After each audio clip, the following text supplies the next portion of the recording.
Big day today, guys. The 1J is finally done at the machine shop. So I don't know, I haven't really been talking about it much, but me and the machine shop guy, he's been lagging, and you know, it's expected. I didn't really need it, but now, you know, the past couple of weeks, I'm just like, hey man, what's up with my motor? You done yet? And he gave me some excuses, and I kind of felt bad for him. So long story short, he called me yesterday. He said, your motor's done. Well, he said, the stuff that you wanted me to do is done. And I was like, sweet, I'll be there tomorrow. So right now, tomorrow is today, and truck's packed up. I just got the engine stand in there just in case I need to roll it out to my truck, and you know, the gun with the bolts. And then I'm gonna wrap the whole thing in saran wrap, and I just brought some towels just in case. But I'm ready to go. The machine shop's only like freaking 2 minutes away from my house, hence the reason why I chose the guy. So hopefully he does good work. I'll come back to him. If not, then we got a problem. Check it out, Steve's got it on the cart. I just wrapped it up with some saran wrap, so she is hopefully safe from the elements, just at least until I get her home on the stand. Not sure, a little bit better.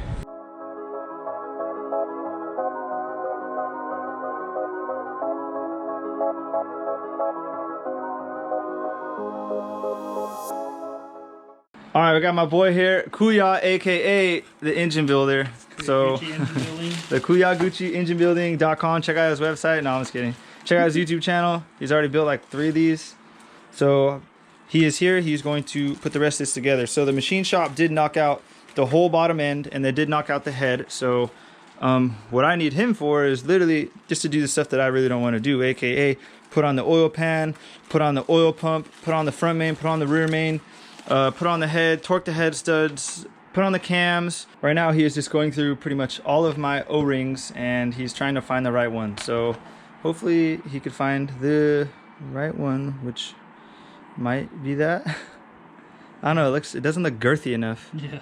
But yeah, so what are you gonna start with? The oil pan and the pump first? Oil pan, lower pan, pick up all the lower stuff first, and then once we get all this stuff done, we can flip it around. Actually, we'll probably put the oil pump on first, that way we have all the surfaces. And your rear main too. Okay, rear main. Okay, well shit, that's pretty much everything that I have on the table. So yeah, I figured this was all the important stuff, so I have all the bolts here and everything that we need. So I'm just gonna put the time lapse on, and we're gonna watch Chris work, and if he wants to share what he did after, cool, and then we'll go over maybe a few of the important torque specs that we're going to be doing, and then that's it. So let's hit the time lapse.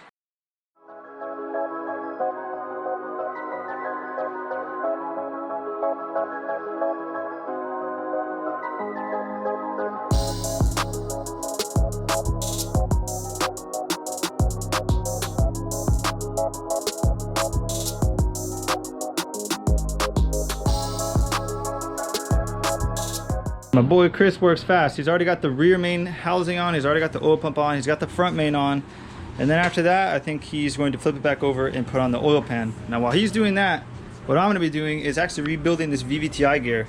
So in this VVTi gear there's only 2 gaskets. There is the gasket on the front cap, which is right here, and the O-ring.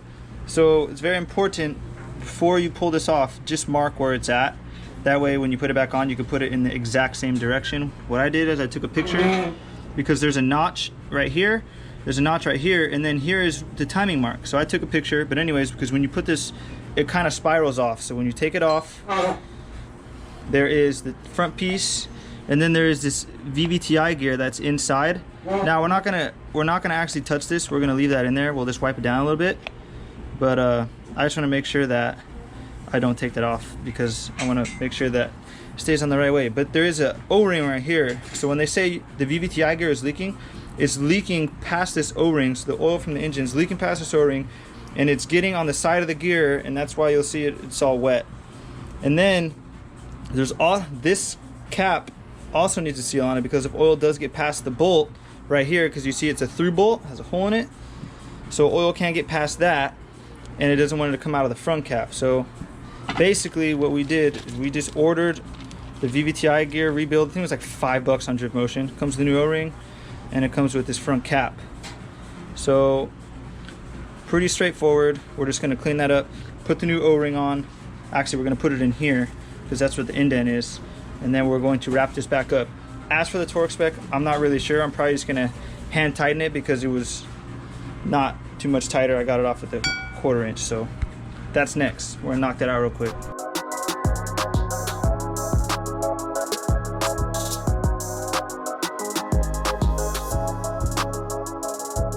I shit you not, that probably went, all that went down in the last, I don't know, 40 minutes. And that was because we were like BSing half the time. Look what I got here. Greddy oil pan drain plug. And it's magnetic too, so hopefully see if it catches some bullshit. But yeah, Chris got everything on. We actually used Toyota FIPG. So yeah, he got all that mounted up. Now he tightened up the oil pump. He tightened up the rear main housing. And then we're gonna actually try to get the rear main in there, but we don't have to do that right now. He's gonna flip the motor over and we are going to put the head on. Flip her over, Kuya. Top half. Bottom half is just about done. I should help you, but I like to watch you struggle. No, you gotta have a cameraman. When you're holding the camera, you don't work. That's right. That's why half the time you're on the time lapse, because we actually need them to work. Yeah.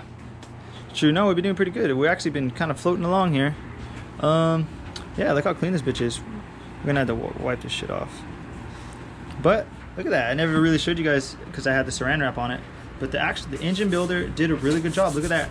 Look at that beautiful cross hatching hone got going on there.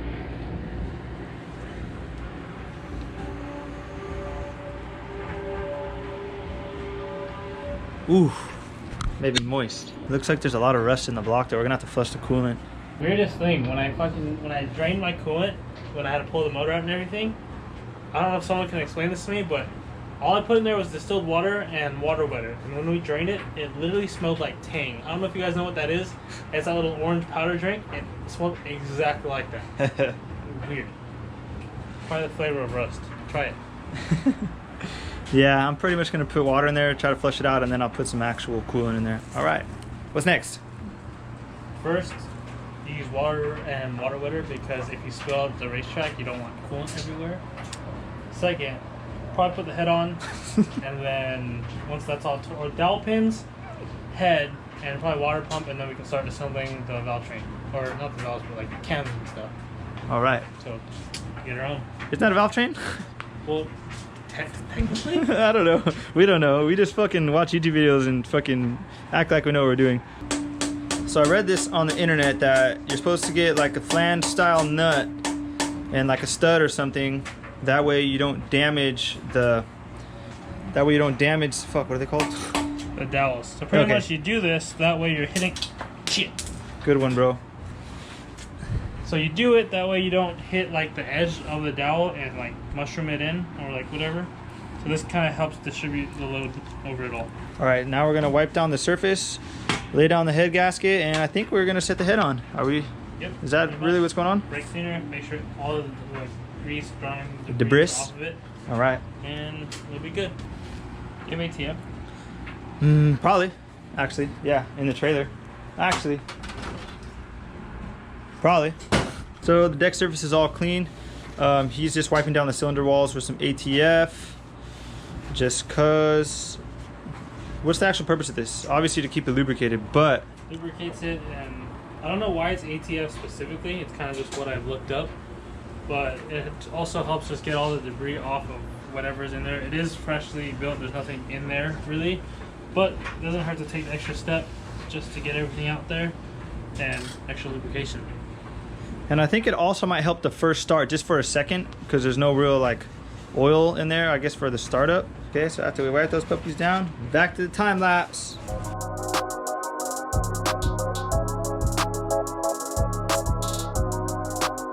Up next, head is out. Head is being cleaned. We got all the studs on the motor. And then after the head is done, we actually have to drop the washers in the head before we actually put the head onto the freaking ARP studs because it won't fit if you drop the head on the studs. So can't really tell. But the reason why you gotta put the washers in here is you can tell the washer orifice thing right there is slightly larger than the hole that you have to put the socket in. Slightly, huh? So if the stud sticks out, it's gonna come up into here, and you can't slip the washer perfectly in. So you kind of gotta finesse it in there with the flathead or any type of screwdriver or a stick, and you just you lube the washer, put the screwdriver in there, and let it just fall in there. Oh yeah. Yeah. Wow. So it's time for the head gasket. There's an arrow there, so obviously that points to the front of the engine. And Garza was confused to see which way it went. I was a little confused too, but I remembered Only goes one way. there's an oil port hole there, and it's right there. Okay. So just And then, and it lines up with that hole. beautiful. So I gotta slap the head on and torque her down. Give me some head, Chris. Okay. RJ, give me some head. Are you off the clock? I'm just not having the day, dude. Ah, my bad, bro. I know. Okay. All right. Tell the vlog, RJ. I was driving the Corvette. Just give him the front half and then you hold the rear half. Yeah. I was driving the Corvette. I went cruising up into the mountains.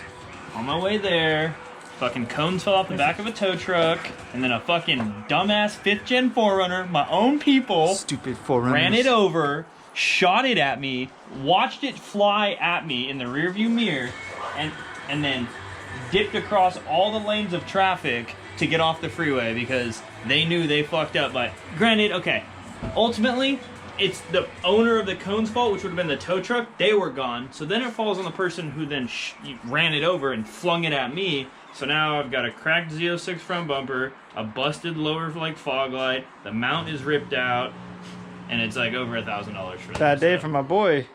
And no, I'm not gonna say that. So I didn't have a good time today. Oh, RJ sad.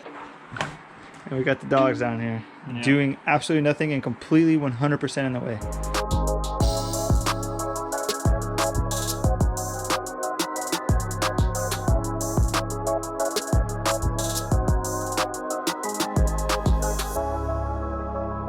So torquing the head is always sketchy, but we got it done. According to ARP's specifications, they want it torqued to 100 foot-pounds in 3 increments. So that's what we did, but man, that was it's always kind of skeptical. Now, I feel like we're just on the home stretch. We're gonna put the cams on, bolt them up. Right now, Chris is putting assembly lube on all of the cam journals and see if my lingo is correct, the buckets and shims. So once he does that, we're gonna be in pretty good shape. Not bad, Chris, not bad. No, give me the shaft. First you guys want head, now you want the shaft. Which one, the VVTI side? VVTI side. You ever done VVTI stuff before, Chris? Nope. Oh, okay, cool. First time for everything. Basically make sure the VVTI gear is clocked all the way to the right when you do the timing belt. See? I do a little bit of research. Yeah. Guess who found out the hard way? Who? This guy. Stroke my shaft, Chris. Oh, yeah. I love our engine building room. My freaking dirty ass single car garage. I'm trying to darken it up a little bit. Bro, my guy here. Not as healthy as you guys when it comes to facial hair. Bro, 4 months, dog. Okay, it's like 3, but still. Dude, still, yeah. How's it taste? That's disgusting. Look like a new man now. Can I explain it? So we were kind of tripping out that the cam seals were different and this one was way too big. Chris has never done a VVTI JZ before, and he kind of thought that, hey, maybe the VVTI cam gear kind of makes up for the missing gap, and it totally did, so we're good. Cody's here. Happy birthday, Cody. Happy birthday, Cody. What the fuck? Chris putting the water pump on. Story about this water pump. I actually got it with its engine like, I don't know, 3 years ago. So it's a brand new 2J water pump. So it is going to be good. I just hopefully have a pulley for it. Is it GE pulley going to be the same? Yeah. Yeah. Oh. You mean it's gonna push water to cool down this beast of an engine? All freaking 287 horsepower. You know what the boater guys say, okay? The best pedal is a skinny one on the right. No, you got to do an actual swish and flick. Ooh, beautiful. Chris actually torqued the cams. I was inside eating pizza. So, Chris, can you tell the vlog how you torque cams?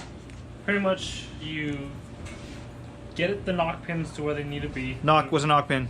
Right here, if you look here, the little pins right at the end. They're called knock pins. You pretty much, if you look at the write-up, it tells you where to have it. Pretty much this pin is like 45 degrees that way, and this one's where it's at. You put your cam caps in, and then if you look here on this write-up, once they're all in, I don't have it, you want to torque it in that little sequence. You can barely see it, but you torque them down in that sequence, and then there's another sequence after that where you start to rotate the cams and then loosen it, torque it again. It's just a whole thing that you need to do just to make sure they're seated properly. So we're just gonna get that done, and then once that's done, we're pretty much done with this. Valve covers can go on, and the accessories. Nice. So let's get that knocked Oh, out. and timing belt. We gotta time it. Yep. I'm not gonna lie, it was quite the struggle, but Chris got it on, and I'm just waiting for him to pull the pin. Is it too late if you pull the pin and it's not right? No, we gotta recompress the pin. Okay, yeah. Top dead center, top dead center. Perfect. Gotta rotate it.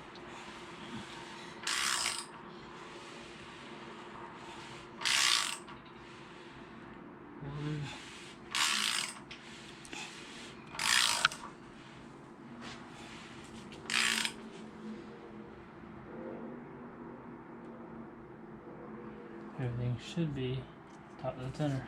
How many times did you rotate it? 2. Twice? Yeah. Ooh, it's tension now. Alright, so quick pro tip. When it comes to doing all your front stuff, bolting on your water pump, you can make those tight. There's a torque spec for them, but if you don't have torque specs, tight is tight. But you want to be careful when you're putting your idler pulley, the tensioner, and this little thing right here, because the oil pump is aluminum. So if you over tighten that, they'll strip really easily. So just make sure you actually like give it just like a little nudge. Oh, yeah, because iron and aluminum, iron can take a little bit. All right, that's good. Good pro tip. So last night I took the liberty of putting a few more things on, but I also taped up the motor and prepared the block for paint. When I got the engine back from the machine shop, I noticed it started rusting really fast. So I was like, I need to get some paint on it. So what I did was I just cleaned up the block with some, I don't know, some like brake cleaner and the rag and stuff like that. I got a lot of the surface rust off.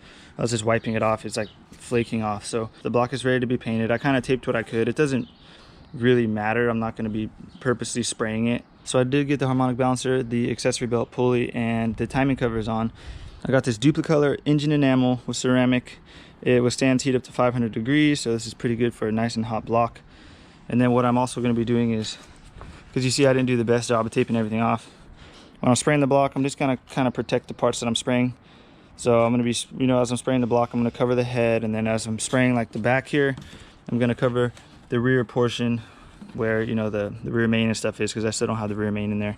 And we're just going to use this kind of cardboard, that way we just don't make a mess all over everything, even though it's taped off. And then all the holes, I just kind of put like a piece of paper towel in, that way, you know, we don't bunch up paint in the holes and it's hard to get bolts in and stuff like that. But everything's just ready to be painted. It's gonna kind of be hard to get behind the thermostat housing, but that's okay.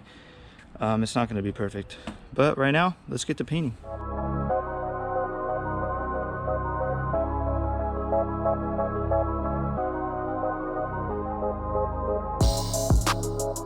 Okay, the paint turned out great.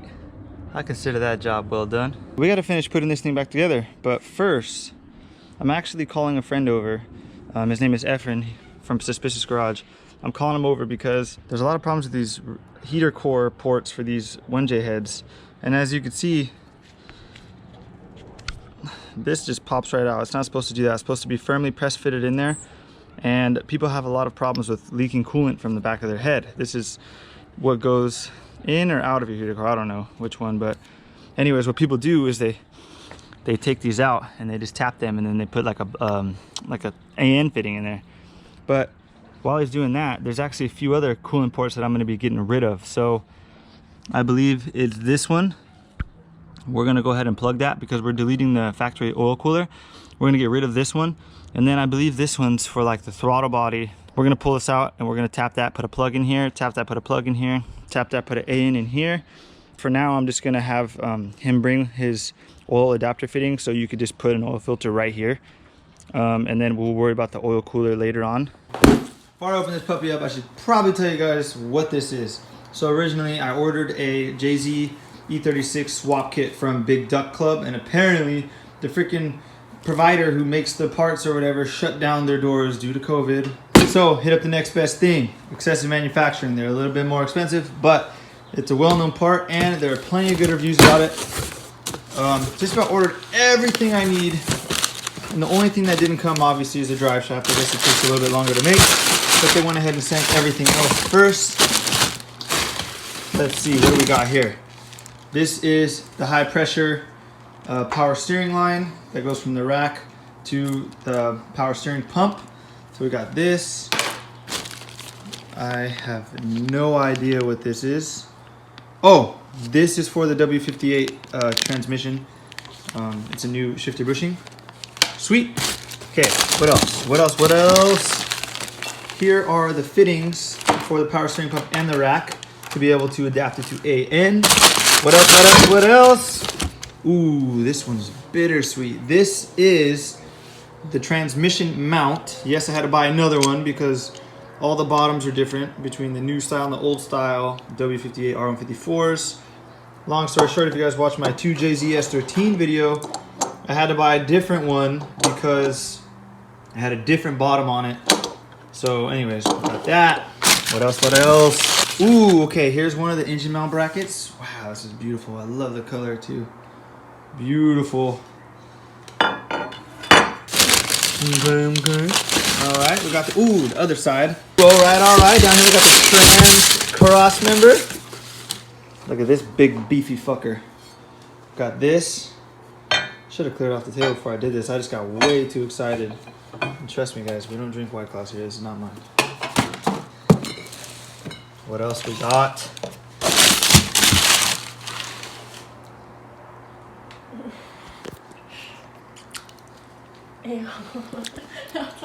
It's also my birthday. My girlfriend's making me a birthday cake. Thank you. Happy birthday. Thank you. Anyways, perfect timing for the excessive manufacturing parts to come in. Ooh, what do we got here? These look like the engine brackets to engine bolts. These look like the cross member bolts. Ooh, okay. And this, if you guys know, right, I can show you right now. BMW cross, wow, the car got so dirty. BMW cross members are garbage. So you see the two holes right here? They go right here because all those holes are drilled in there and that puppy's weak. So you just shave down the middle and you weld these puppies on. Okay, what else? Oh, yeah, engine mounts. So these are the engine mounts. As you see, they're offset. And also, I have a W58 2JZ E36 drive shaft coming in the mail. I guess, I don't know, they're freaking taking a long time to make it. They're making it by hand or something, I don't know. They're trying to find the metal. So, I'm just kidding, I don't really know what I'm talking about. But, yep, everything's here. You guys want to know how much all this costs? Including the drive shaft, it was just shy of $1,000 for all of this stuff. So it was kind of pricey. Big Duck Club was actually cheaper, but it's all good because these are perfect, exactly what I need. You can adjust the motor and do whatever you want with them. Same with the trans, you can adjust the trans. Jesus Christ. And the power steering line. So pretty much everything you need to put a JZ engine in an E36 chassis. So I'm super excited. Now we can put this on the motor and test fit the motor in the car. Thank God.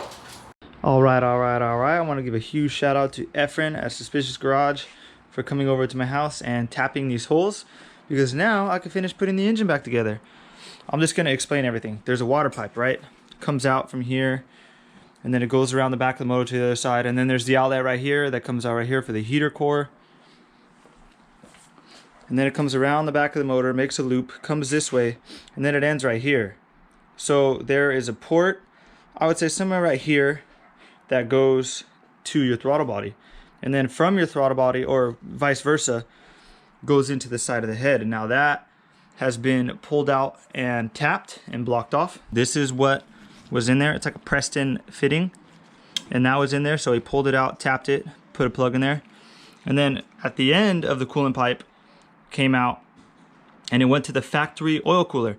So coolant flows through around the oil filter to cool the oil down, and then it goes out of the water pipe and then back in the block right here. This also got tapped and blocked off. This port was originally there. It was a different thread pitch, so he tapped it to the thread pitch of the plug and then he plugged it. And then there's the last one right here. This is also goes to your heater core. So he tapped that port and he put a, I think that's a 10 AN fitting in there. And then he's also, the reason why I don't have my water pipe is because he's gonna modify it for me slightly. So the heater core of my BMW is actually on the driver's side. So this one's good because it's gonna go into my heater core, but the water pipe put it over onto the passenger side, and I don't need it over there, and I would have to run like this big ugly line over the top of the motor, and I didn't really want to do that. So Efren is going to modify it, and he's going to bring it around the back of the engine, and then he's going to drop it off probably right around here somewhere. That way either I can just loop it and make it real easy, or I can actually plumb it into my heater core. But you guys will see in a future video why I'm going to have a hard time actually plumbing my heater, because everything is just so close. But now we can finish putting this engine together so we can test fit it in the car. So let's put this puppy back together.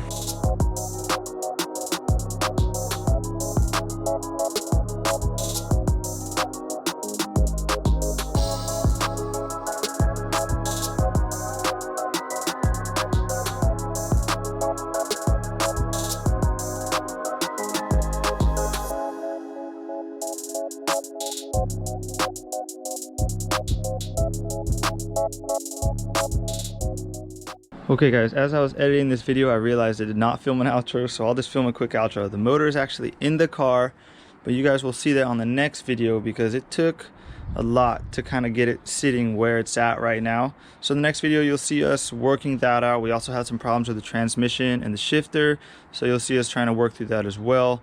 And then I would say in the next few videos, you'll probably see me starting on the wiring. So I just wanted to film an outro on this video. But for the meantime, I want to thank you guys for watching. This is Ice Garza, slightly modified. I'm out. Peace.